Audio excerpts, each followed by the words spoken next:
బతకడం కోసం రాజకీయాలు అవసరం, బతుకు తెరువు కోసం రాజకీయాలు అవసరం. మనం ఎదగాలంటే, లేకపోతే మనకు పదవులు రావాలంటే, మనం ఆధిపత్యం చెలాయించుకోవాలంటే ఏ ఒక రాజకీయాలు అవసరం. కాబట్టి ఈ రాజకీయాల్లో కొనసాగేటటువంటి వాళ్ళే ఎక్కువ. ఈరోజు ఆ పార్టీలో ఉంటే ఏవో పదవులు వస్తాయి, ఆ పార్టీలో ఉంటే ఏవో సౌకర్యాలు వస్తాయి, ఆ పార్టీలో ఉంటే మనకు లోన్లు వస్తాయి, లేకపోతే ఇట్లాంటివి వస్తాయని చెప్పి భావించి వాళ్ళ వెనకాల తిరిగేటటువంటి వాళ్ళే ఎక్కువ ఉంటారు. రాజకీయాలంటే అవే. కానీ బతికే రాజకీయాల కంటే బతుకుల్ని మార్చేటటువంటి రాజకీయాలు ఎట్లా అనేటటువంటిది అది కొంతమందిని చూసినప్పుడు, కొన్ని పార్టీలు చూసినప్పుడు మనకు అర్థమవుతుంది. నిన్ననే మావోయిస్ట్ పార్టీకి సంబంధించినటువంటి 2 కేంద్ర కమిటీ సభ్యులు హత్యగావించబడ్డారు ప్రభుత్వంతో. కడారి సత్యనారాయణ రెడ్డి, రామచంద్రారెడ్డి అనబడేటటువంటి 2 కేంద్ర కమిటీ సభ్యులు. కోసా దాదా, ఇంకొక అతను వికల్ప పేరుతోటి ప్రకటనలు చేసేటటువంటి వాళ్ళు సుదీర్ఘకాలంగా మావోయిస్ట్ రాజకీయాల్లో ఉన్నటువంటి వాళ్ళు. ఆ రాజకీయ పరిస్థితులు ఎట్లా ఉన్నాయి? ఒకనాడు విప్లవకారుడు అంటే ఫ్యాషన్. సంచేసుకొని వస్తే అబ్బో ఈయన ఈయన విప్లవ పార్టీ అంటే భయపడేటటువంటి వాళ్ళు భయపడతారు, గౌరవించేటటువంటి వాళ్ళు గౌరవించేటటువంటి వాళ్ళు. కానీ నాడు విప్లవ పార్టీ రాజకీయాలంటే, విప్లవ జీవితం అంటే కత్తి మీద సాము లాంటి ఒక రకంగా జీవన్ మరణ పోరాటం. విప్లవోద్యమంలో కొనసాగటం అంటే జీవన్ మరణ పోరాటం. అది జీవితం ఉంటుందా పోతుందా అనేటటువంటి దాంతో లెక్క లేకుండా ఆ ఉద్యమం అంతా కర్కశమైనటువంటి జీవనం.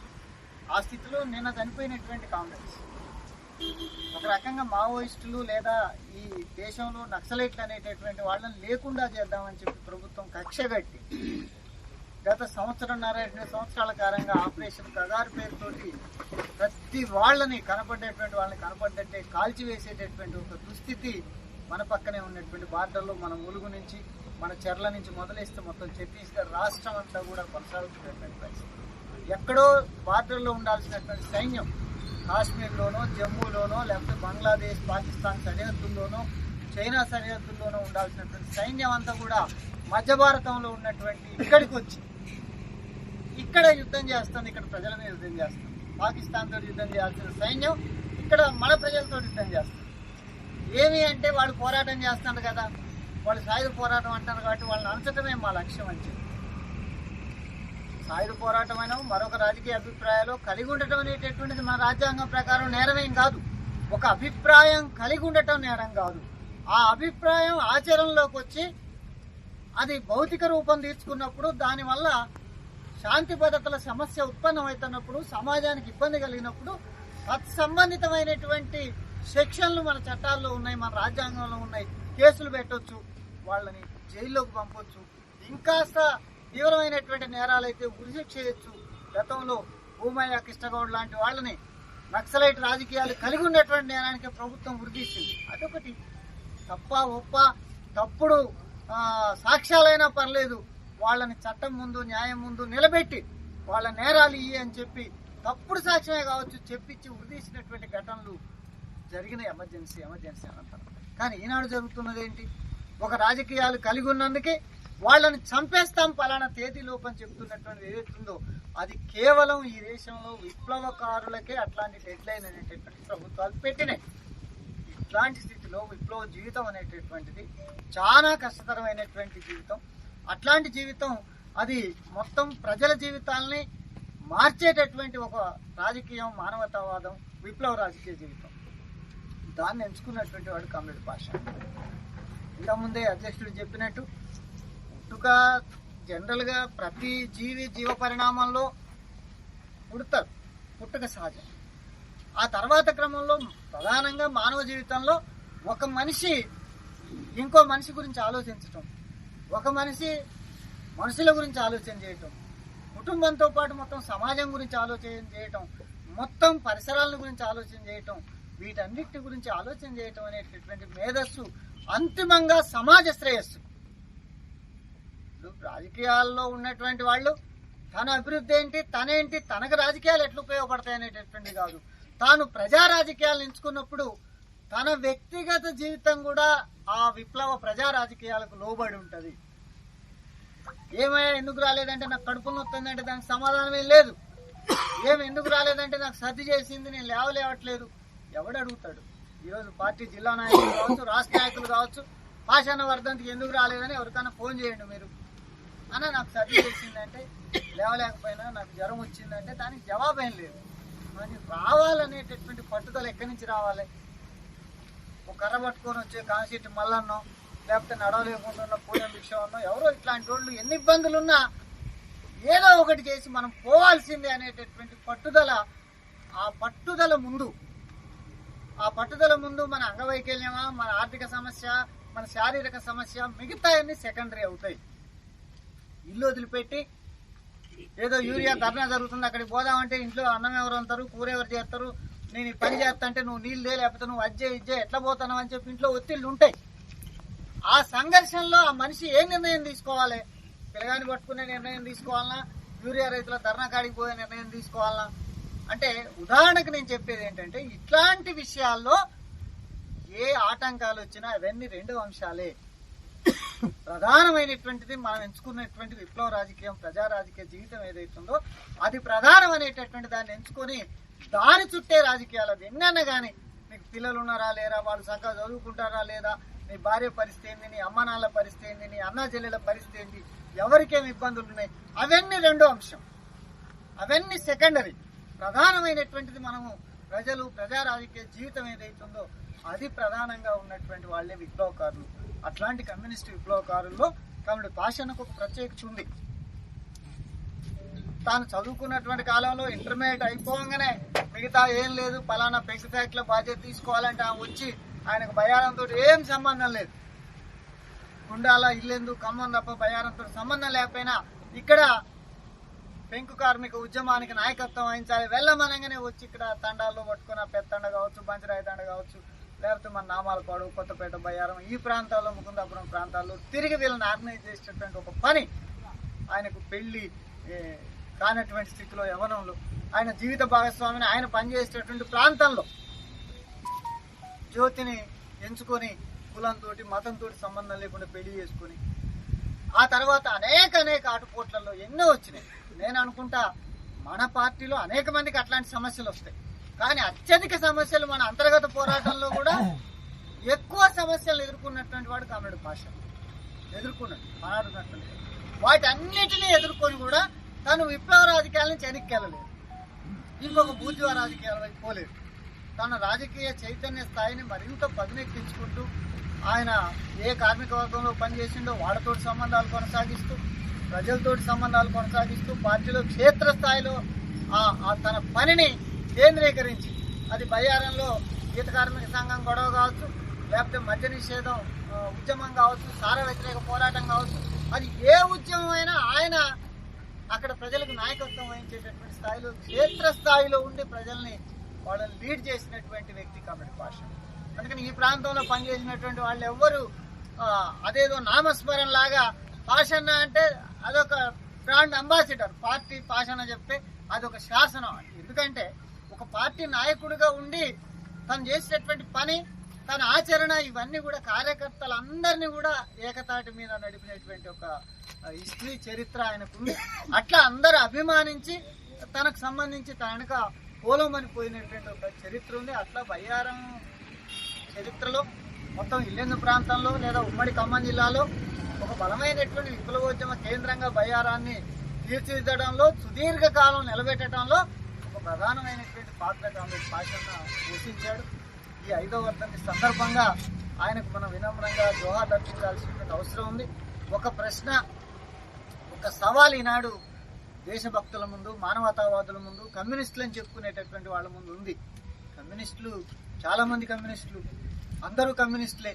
ఇవాళ చెప్తే బీజేపీని రానియమనేటటువంటి పేరుతోటి ఈరోజు కాంగ్రెస్ తోటి అండగాగుదాం, లేకపోతే టీఆర్ఎస్ తోటి అండగాగుదాం, ప్రభుత్వంలో భాగం పంచుకుందాం, ఒక సీట్ వస్తే చాలు, 2 సీట్లు వస్తే చాలు, ఒక ఎమ్మెల్సీ ఒక ఎమ్మెల్యే ఉంటే మన జీవితం ధన్యమైపోద్ది అని చెప్పి భావించేటటువంటి కమ్యూనిస్టుల గురించి కాదు మనం మాట్లాడుకోవాల్సింది. ఒక పక్కన అనేక ఆటుపోట్లు, ఇబ్బందులు ఎదురైనప్పటికీ నమ్మిన రాజకీయాలు అవి విప్లవ రాజకీయాలు అంటిపెట్టుకోవడం అనేటటువంటి మామూలు విషయం కాదు. ఎవరైనా చాలా మంది అంటారు అసలు ఎవడి బుద్ధి అయినా నీసు కాడ చూడాలా, ఒక లెక్క కష్టాల్లో చూడాలి, తండ్రి వృద్ధాప్యంలో కొడుకులు ఎట్లా చూసుకుంటారు అనేటటువంటి అయ్యాలు చూడాలంటారు. లేదు కష్టాల్లో ఉన్నప్పుడు స్నేహితులు ఎట్లా స్పందిస్తారో చూడాలనేటటువంటి. అందుకే కమ్యూనిస్టులకు సంబంధించింది ఇబ్బందులు ఎదురైనప్పుడు కమ్యూనిస్టులు ఎట్లుంటారు, ఆటుపోట్లు ఉంటాయి. ఒకనాడు పూలం అంటే కొత్తపేట నుంచి 100 మంది 150 మంది బయ్యారం దాకా నడుచుకుంటే ఊరేగింపులకు వచ్చిన రోజులు ఉన్నాయి. కానీ ఈ రోజు అమ్మడి పడి ఇంటి చుట్టూ తిరిగి మనకానే పెట్టుకుంటానంటే 20 మందిలో 30 మందిని గదిలించడానికి మన కామ్రేడ్స్ అందరూ కూడా కింద మీద పడుతున్నటువంటి ఒక పరిస్థితి. ఇది ఆటలు ఎదుర్కోవడం అంటే ఇది, ఒడిదుడుకులు ఎదుర్కోవడం అంటే ఇది. విప్లవోద్యమం ఎప్పుడు సాఫీగా నడవదు, రైలు పట్టాలాగా అనేక ఒడిదుడుకులు ఉంటాయి. ఈ ఒడిదుడుకుల్ని తట్టుకొని నిలబడి మళ్ళీ దాన్ని ఉచ్చ స్థాయి దాకా తీసుకురావడానికి ఎన్నో త్యాగాలు చేయాల్సి పరిస్థితుంది. అట్లా కమ్యూనిస్టు ఉద్యమే ప్రపంచంలో అట్లాంటి సమస్య ఎదుర్కొంటుంది, భారతదేశంలో ఎదుర్కొంటుంది. భారతదేశంలో ప్రధానంగా విప్లవ కమ్యూనిస్టు ఉద్యమం కూడా అనేక ఆటుపోట్లను ఎదుర్కొంటుంది, ఇబ్బందికర పరిస్థితులను ఎదుర్కొంటుంది. అందుకని ఈనాడు 50 ఏళ్ల పాటు ఈ ప్రాంతంలో ప్రతిఘటన పోరాట దళాలు ప్రజలకు అండగా ఉండి లక్షల ఎకరాల భూముల్ని కొట్టించి ప్రజల జీవితాలను మెరుగుపరిచేటటువంటి అనేక కూలీ రేట్లు, వ్యవసాయ కూలీ రేట్లు, కూలీ రేట్లు, తొనికాకు రేట్లు అనేక పనిచేసినటువంటి పార్టీ ఈనాడు ప్రభుత్వం కక్ష కట్టి తన దగ్గర ఉన్న అన్ని ఆయుధాలను ఉపయోగించి తన శక్తియుక్తులన్నీ ఉపయోగించి ఈనాడు తెలంగాణ రాష్ట్రంలో అసలు దళాలని మావోయిస్టుల దగ్గర నుంచి న్యూ డెమోక్రసీ కానించి ఏ పార్టీ అయినా దళాలు పోరాట సంస్థలు అనేటటువంటి ఆయుధంగా తిరిగేటటువంటి దళాలను లేకుండా చేయడానికి విజయం సాధించింది. దీన్ని మనం ప్రధానంగా ప్రభుత్వం చేసినటువంటి ప్రయత్నము వాళ్ళు సక్సెస్ అయింది. విఫలం ఎందుకు జరిగింది అనే దాంట్లో అది ప్రధానంగా ప్రభుత్వం సక్సెస్ అయింది. ప్రభుత్వానికి అనేక వనరులు ఉన్నాయి, వాటి అన్నిటిని ఉపయోగించుకుంది. జిల్లాల్ని ముక్కలు చేసింది, మొత్తం చిన్నాభిన్నం చేసింది, పార్టీలు చిన్నాభిన్నం చేసింది, కోర్టులను పెట్టుకుంది, ఏజెంట్లను పెట్టుకుంది, అనేక ప్రయత్నాలు చేసి విజయం సాధించింది. అదే క్రమంలో అంతర్గతంగా మన వైఫల్యాలు కూడా ఉంటాయి, అదొక అంశం. అయినా విప్లవోద్యమం అనేటటువంటి కమ్యూనిస్టు విప్లవం అనేటటువంటి దాని విత్తనం చనిపోలేదు, దాని వేర్లు చనిపోలేదు. ఈ రోజు ఉన్నటువంటి మిగిలినటువంటి కామ్రేడ్స్ అందరూ కూడా మనము దాన్ని ఎత్తిపెట్టడానికి నిలబెట్టడానికి మనం ఏం చేయాలనేటటువంటి దాన్ని ఆలోచించాలి. మనం కూడా లొంగిపోయి అయ్యో పూనలేని సాంబశివరావు లాగా మనం కూడా ఆలోచించి ప్రభుత్వంలో చేస్తే అంగు ఆర్పాటం అంతా కూడా 1,00,000 మందితోటి మేము కమ్యూనిస్ట్ పార్టీ 100వ జయంతి సభ జరుపుతాం, ఖమ్మంలో జరుపుతాం, అధికారంలో ఉన్నాం, అవతల రేవంత్ రెడ్డి సపోర్ట్ ఉంటుంది, అందరిది ఉంటుంది, గవర్నమెంట్ సపోర్ట్ ఉంటుంది, డబ్బులు ఉంటాయి, అంగు ఆర్పాటాలు ఉంటాయి. ఒక మేడారం జాతరలాగా, ఒక లింగమంతుడి జాతరలాగా మీరు ఒక జాతర జరుపుతారు, దానికేం విలువ ఉండదు. కానీ కత్తుల వెంటన మీద నడుస్తున్నటువంటి చందంగా ఒకవైపున ప్రభుత్వం మీ సంగతి చూస్తామని చెప్పి ఓ లింగాన్ని చనిపో, లేకపోతే గణేశుని చనిపో, లేకపోతే రమేష్ని అరెస్ట్ చేసో, లేకపోతే ఇంకొకరు ఇట్లా చేస్తున్నటువంటి ఒక దశలో లేదు, మేము ఉంటాం, ఎదుర్కొంటాం అనేటటువంటి ఆ పట్టుదల త్యాగం ఏదైతుందో అది ఈ దేశంలో కమ్యూనిస్టు విప్లవకారులకే సాధ్యమవుతుంది, మరెవ్వడికి సాధ్యం కావట్లేదు. ఒక్కసారి టీఆర్ఎస్ ఓడిపోతే ఇవాళ వాడు నిలబడటానికి ఎన్ని కుప్పిగంతులు వేస్తున్నారు. పార్టీ ఖాళీ అయిపోతుంది. 14 మంది గెలిచిన ఎమ్మెల్యేలను తీసుకుని వాడి క్యాంపులో చేర్చుకున్నాడు, అయిపోయింది. ఇంకా గట్టిగా ప్రయత్నం చేస్తే ఇంకెంతమంది పోతారు, మేము తలుచుకుంటే మీ దుకాణమే ఖాళీ అయిద్దని చెప్పి బీఆర్ఎస్ వాళ్ళు బెదిరిస్తారు. సేమ్ బీఆర్ఎస్ గెలిచినప్పుడు కాంగ్రెస్ పరిస్థితి అదే. 26 మంది గెలిచిన లాస్ట్కి 2-3 కూడా మిగలకుండా పోయి బీఆర్ఎస్ లో చేరినటువంటి ఒక పరిస్థితులు, ఒక ఒత్తిడి ఎదురైనప్పుడు ఎట్లా ఉంటారు వాళ్ళు. కానీ నాడు మావోయిస్టు కమ్యూనిస్ట్ పార్టీ ఏదైతే ఉందో విప్లవ కమ్యూనిస్ట్ పార్టీగా మన సోదర పార్టీ మనం గుర్తించినటువంటి పార్టీ, వాళ్ళకి ఎదురయ్యేటటువంటిది ఆపరేషన్ కగారు పేరుతోటి వాళ్ళ పార్టీ జనరల్ సెక్రటరీని చంపింది. ఒకే రోజు 40 మందిని 30 మందిని హత్య చేస్తున్నటువంటి స్థితిలో దాంట్లో ఉన్నటువంటి ఒక ప్రధాన కేంద్ర కమిటీ సభ్యులు లాంటి వాడే కోర్టుగా మారిండని చెప్తున్నారు. సాయుధ పోరాటాన్ని మేము విరమించడం చెప్తున్నారు. లేదు, అది అబద్ధం, సాయుధ పోరాటం కొనసాగుతుంది అని చెప్పి 2 కేంద్ర కమిటీ సభ్యులు ప్రకటించిన గంటలోపే వాళ్ళిద్దరిని కూడా ఎన్కౌంటర్ చేసినటువంటి స్థితి నిన్నగాక మొన్న జరిగింది. ఇంతకుముందే నేను చెప్పినట్టు సత్యనారాయణ రెడ్డి, రామచంద్రారెడ్డి అనేటటువంటి కేంద్ర కమిటీ సభ్యులు సాయుధ పోరాటాన్ని బలంగా బలపరిచినటువంటి వాళ్ళిద్దరిని దుర్మార్గంగా రాజ్యం వచ్చింది. అంతకుముందు గుమ్మడవెల్లి రేణుక కానివ్వండి, లేకపోతే మోడెం భాస్కర్ కానివ్వండి, బాలకృష్ణ కానివ్వండి, సుధాకర్ కానివ్వండి, ఇంకా అనేక మంది ఎంతమంది చనిపోయారు, అనేక మంది డెడ్ లైన్ పెట్టి చంపుతంటే కూడా ఇప్పటికీ సావుకైనా సిద్ధం ఈ విప్లవంలో అని చెప్పేటటువంటి ఆ స్థాయి చైతన్యం అనేటటువంటిది కమ్యూనిస్ట్ విప్లవకారులకే ఉంటుంది. అందుకని విప్లవ కమ్యూనిస్టుల చరిత్ర వేరుగా ఉంటుంది. అది త్యాగాల పూరితమైనటువంటి చరిత్ర. మన స్థాయిలో చూసుకున్నప్పుడు అనేక దానిలో ఉండి చనిపోయి ఎన్కౌంటర్లో చనిపోయినటువంటి వాళ్లే కాదు, ఈ రోజు మన కళ్ళ ముందు చూసుకుంటూ ఈ ప్రజలేంటి, ఈ కార్మికులేంటి, వీళ్ళేంది, ఎందుకు ఇది ఎదురవుతుంది, మనం చేసిన తప్పేంటి, వీళ్ళెందుకు విప్లవోద్యమంలోకి రావట్లేదు, వీళ్ళెందుకు వీడితోక పట్టుకొని పోతాండ్రు అనేటటువంటిది ఆలోచించినప్పుడు ఇబ్బంది అయితే, బాధ అయితే, ఇంకా మనం అవసరమా? భాషను ఇంత కష్టపడి చేసి ఈ స్థాయికి తీసుకొస్తే వాళ్ళు ఎవరు మిగిలినప్పుడు మనం కష్టపడి చేసినటువంటి వాళ్ళు మన అనుకుంటారా? మన కుటుంబాన్ని చూసుకోకుండా మనకేంటి అనేటటువంటి సమాజం మనని కూడా ఎన్నికలు అవుతా ఉంటుంది. దాన్ని కూడా అధిగమించి నిలబడాల్సిందే. ఎండాకాలం వచ్చినాక తిరిగి మళ్ళీ వానాకాలం వస్తుంది. వానాకాలం రానే రాదనుకొని ఉన్నాయన్నీ పారబోసుకొని మనం జీవితం మీద విరక్తి చెందాల్సినటువంటి అవసరం లేదు. చరిత్ర పునరాగమనం అవుతుంది, చరిత్ర ముందుకు అభివృద్ధికరంగా పోతుంది.